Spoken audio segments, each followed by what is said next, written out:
안녕하십니까. 매일 아침 조간신문의 주요 기사를 딱딱 풀어서 해석해드리는 조간 딱풀 11월 23일 월요일에 인사드립니다. 코로나19 3차 대유행 조짐을 보이고 있습니다. 정부가 내일 자정을 기해서 수도권은 사회적 거리두기 2단계를 실시를 합니다. 7일 밤, 다음 달 7일 밤 12시까지 2주간 일단 적용이 되는데 그것이 또 상향 조정될 가능성도 지금 있습니다. 수도권 경우는 지난 19일에 1.5단계로 올린 지 불과 사흘 만에 추가 격상을 한 것이죠. 12월 3일로 예정되어 있죠. 대학 수학 능력시험 시험 전에 확진자 증가 추세를 좀 반전시키겠다 이런 목표로 일단 2단계로 격상을 시키는데 모든 조간신문의 일면 토본 이 기사입니다. 그런데 정부의 이번 조치에 대해서는 신문마다 조금씩 좀 시각 차이가 있는 것 같습니다.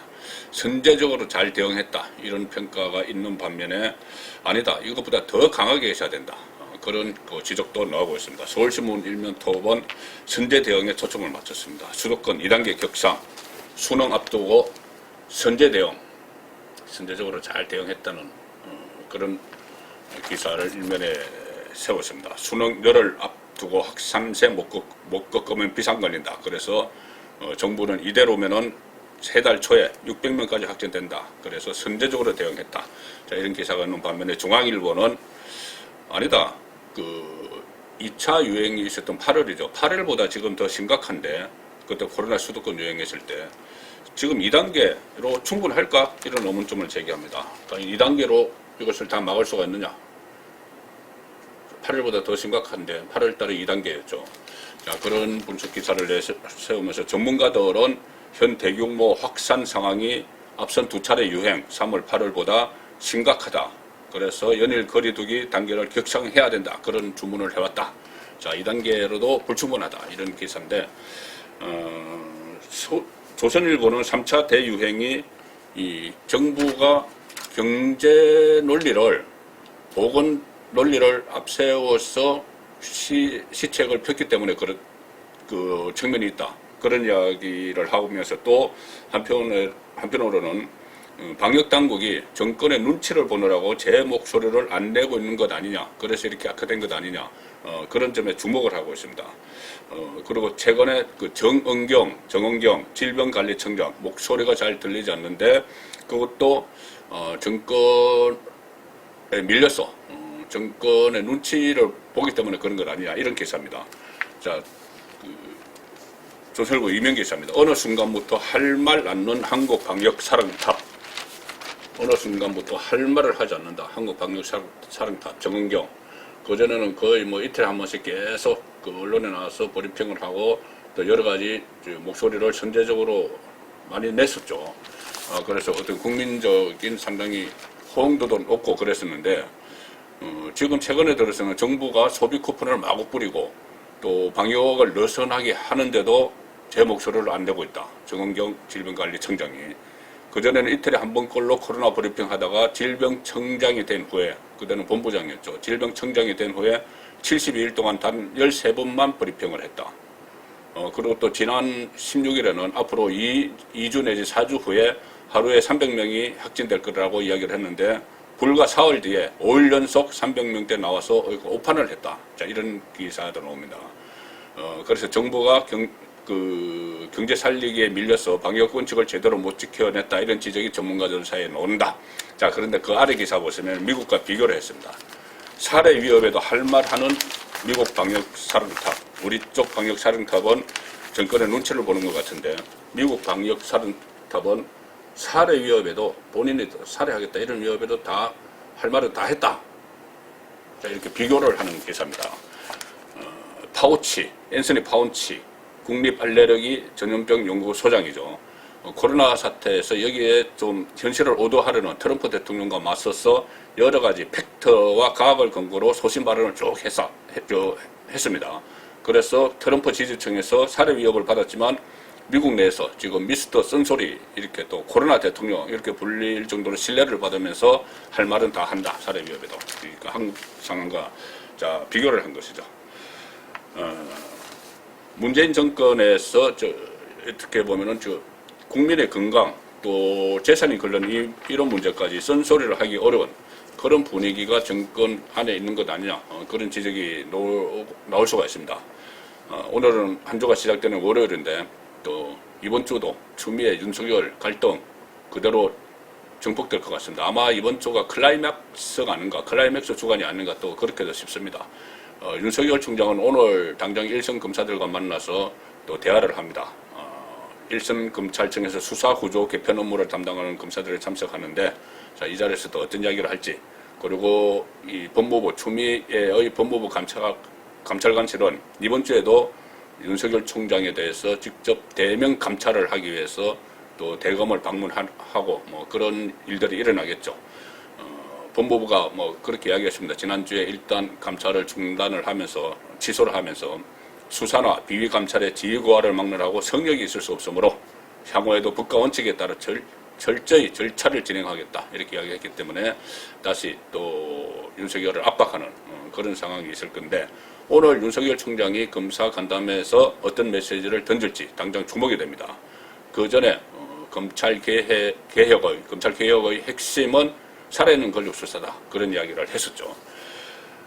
일단 이 한겨레 신문 발면을 보시면은 윤석열 연이은 내부 결속 행보, 일주일 만에 또 1선 검사 간담회. 자, 일단 내부 결속을 다지기 위해서 윤석열 총장이 그 전에 대전지검도 방문하고 또 그 연수원에서 부장검사, 차장검사, 신임검사들과 또 간담회도 하고, 얼마 전에 또 1선 검사들 또 만난 적이 있죠. 그리고 오늘 또 만나는데, 대면 감찰조사, 여권 사퇴 압박 속에 오늘 공판검사 만난다. 대검은 앞으로 2번 더 만날 거다. 자, 이렇게 이야기를 하고 있고, 간담회에서 어떤 메시지 던질지가 관심이다. 검찰 안팎에서는 윤석열 총장이 계속 검사들을 만나는 것이 내부 결속력이라고 보고 있다. 자, 이런 그 분석 기사가 나오는데, 이 추미애 장관은 계속 윤석열을 압박하고 있죠. 근데 압박하는 그 방식이 두 갈래입니다. 하나는 지금 말씀드린 대로 윤석열 본인에 대한 감찰, 5건의 감찰을 지시를 해서 지금 밀어붙이고 있죠. 또 하나의 압박 카드는 윤석열 처가 장인과 부인 사건 수사를 서울중앙지검장이 맡아서 하고 있죠. 이성윤, 추미애 그 사단으로 불리는 그 문재인 대통령과 가까운 이성윤 서울중앙지검장이 있는 서울중앙지검에서 이 사건을 맡고 있습니다. 자, 먼저 추미애에 대한 감찰 상황, 이 국민일보 12면을 보시면은 심재철 돈봉투, 심재철 법무부 감찰국장입니다. 돈봉투 논란에도 법무부는 윤석열 압박을 계속하고 있다. 심재철은 윤석열 사단, 추미애 사단의 또 핵심으로 불리죠. 얼마 전에 이 검사들에게, 신임 검사 면접위원을 맡은 검사들에게 20명 이상에게 50만 원씩 지급을 했다. 그래서 그것이 특활비 가지고 돈봉투 막 돌린 것 아니냐. 이래서 처음에는 윤석열의 특활비가 쌈짓돈처럼 쓴다, 이렇게 추미애가 공격을 했는데, 실제로 지금 드러난 것은 윤석열 것은 아직 드러나지 않았고, 드러난 것은 추미애 장관의 핵심 측근인 심재철 법무부 검찰국장이 한 20명에게 돈봉투를 버렸다. 자, 이래서 역풍을 맞는 이런 상황이지만은 윤석열 압박은 계속하고 있다, 이 이야기입니다. 법무부는 이번 주 윤석열 총장에 대한 감찰 대면 조사도 다시 나서기로 했다. 자, 그런데 그 사이에 제가 사진을 하나 보시면은, 이 국민일보 기사인데, 법무부 앞 추 비난 화환입니다. 이 사진이 지금 법무부 앞에 조화가 들어가고 있습니다. 자유연대 등이 보낸 추미애 법무부 장관 비난 화환이라고 하는데, 자, 아무리 이렇게 그 양쪽에 갈등이 있더라도 이렇게 조화까지 보내는 이런 모습은 좀 품이 있는 그런 행동은 아닌 것 같다는 생각을 해봅니다. 근조. 그 전에 추미애 장관이 본인의 SNS에 응원하는 그런 화분 사진을 올린 것에 맞대응하는 그런 걸로 보이지만은, 이것은 좀 비판을 하더라도 품위를 가지고 좀 해야 되지 않나, 그런 생각을 하게 됐습니다. 자, 또 하나 압박은 윤석열에 대한 압박은 처가 사건이죠. 이 서울중앙지검이 수사하고 있는 처가 사건. 자, 서울신문 사임문 보시면은 이 가족 척건 수사 준의 결론 간첩 윤석열 압박 체보죠. 자, 양갈래로 지금 윤석열을 압박하고 있는데 감찰뿐이 아니고 장모 사건 또 부인 사건 이런 것들을 서울중앙지검에서 아주 속도를 내고 있습니다. 장모 요양병원 부정수급 등 수사 가속도, 그리고 부인 협찬, 주가 조작 의혹은 지금 일단 거북이 걸음을 하고 있지만은 계속 수사를 하고 있다는 것이고, 윤석열 검찰총장을 겨냥한 감찰과 수사가 동시에 진행 중이다. 윤 총장 가족 척건 의혹 관련 일부 사건은 이달 안에 마무리될 것으로 보인다. 자, 이런 이야기입니다. 자, 이런 상황에서 또 하나 이 윤석열 축출의 목적은 이 살아있는 권력 수사를 저지하는 것이죠. 그 살아있는 권력 수사를 저지를 해서 임기말 레임덕을 방지를 하고 정권을 계속 유지하면서 또 다음 정권, 차기 정권까지 창출하는데 힘을 보태기 위해서는 이 지금 검찰 무력화가 어떻게 보면 절체절명의 과제가 되어 있습니다. 검찰 수사 무력화. 물론 살아있는 권력을 수사하는 윤석열 검찰을 이야기하는 것이죠.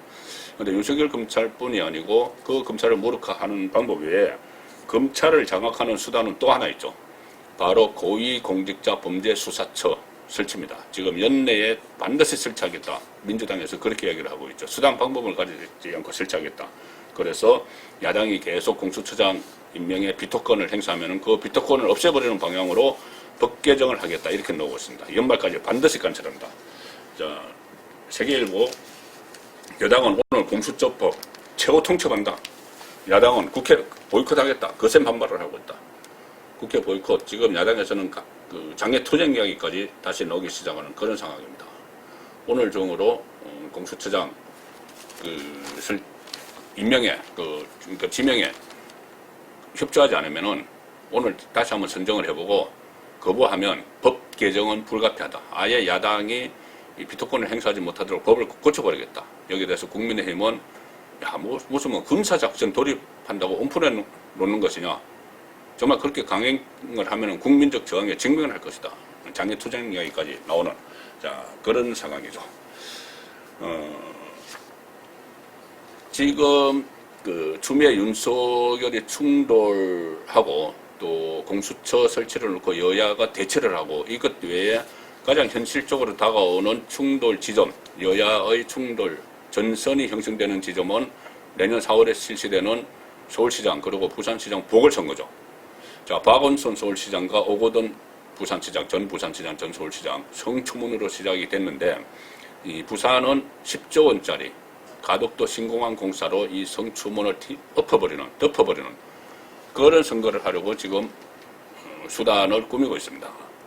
서울시장 같은 경우는 앞으로 또 뭔가 선심성 공약이 나올 수도 있는데 일단 서울시장 선거의 초반 하도는 젠더 선거입니다.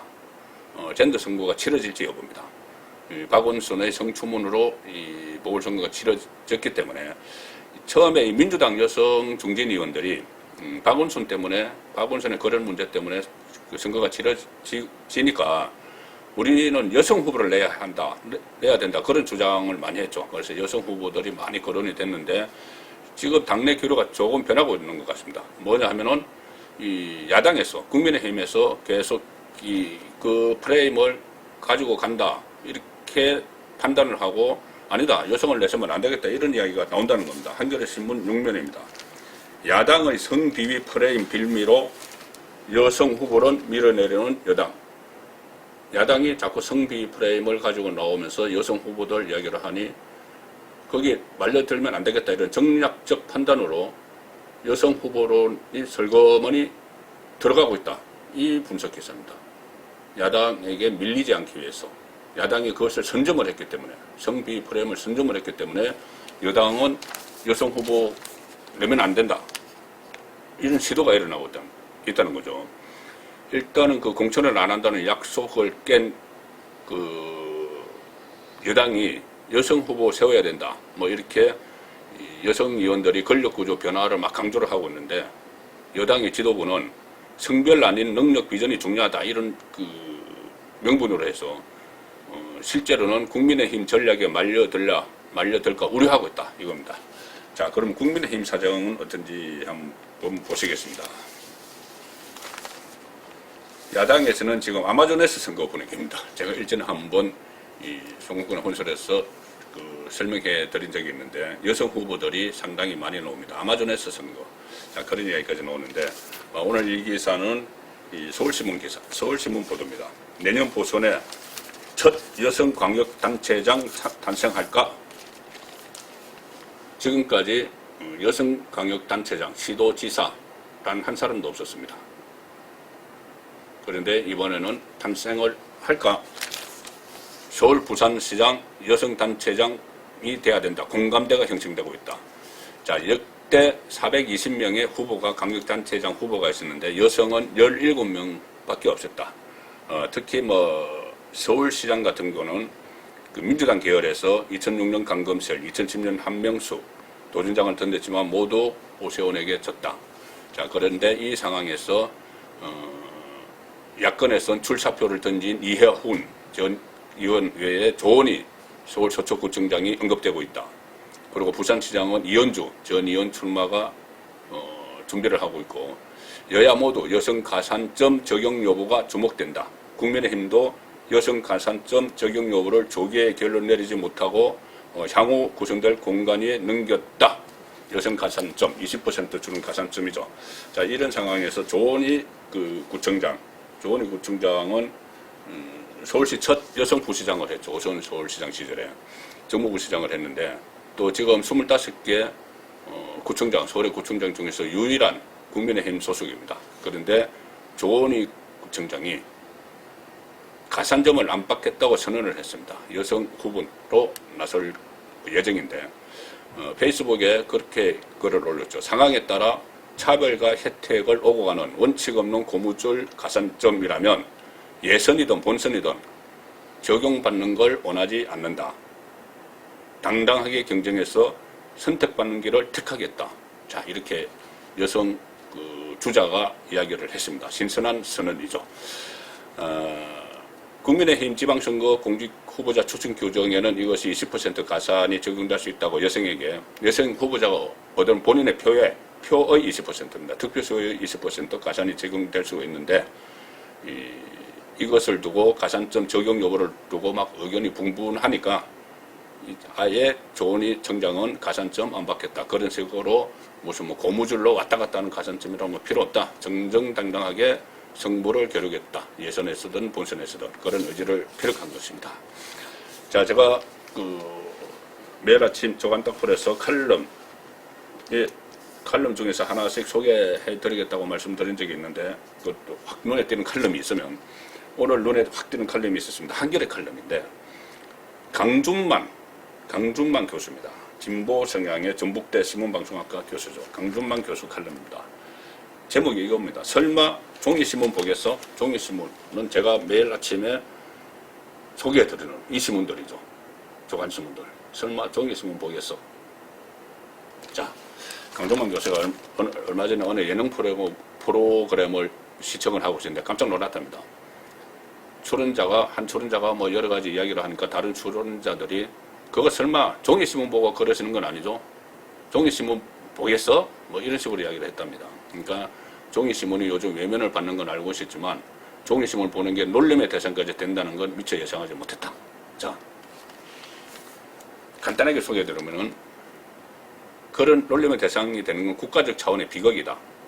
종이신문의 최대 장점은 독자가 원치 않거나 싫어하는 뉴스에도 접할 수 있다는 데 있기 때문이다. 제가 한 번씩 보면은 진보 성향의 언론도 문재인을 비판을 하고 보수 성향 언론도 김종인을 비판하고 그렇게 하죠. 신문에서.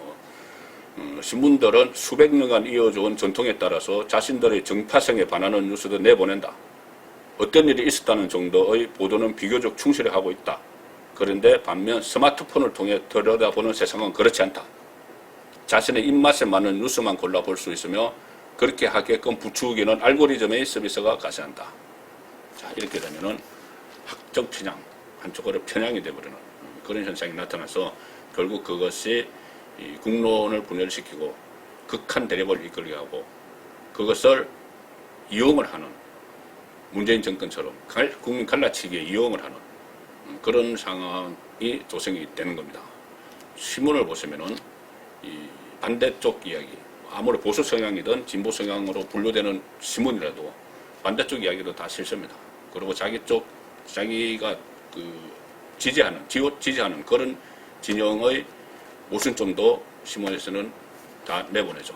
그래서 송무권의 딱풀은 앞으로도 계속 양쪽 진영의 논리를 전해드리도록 하겠습니다. 조간 딱풀이었습니다.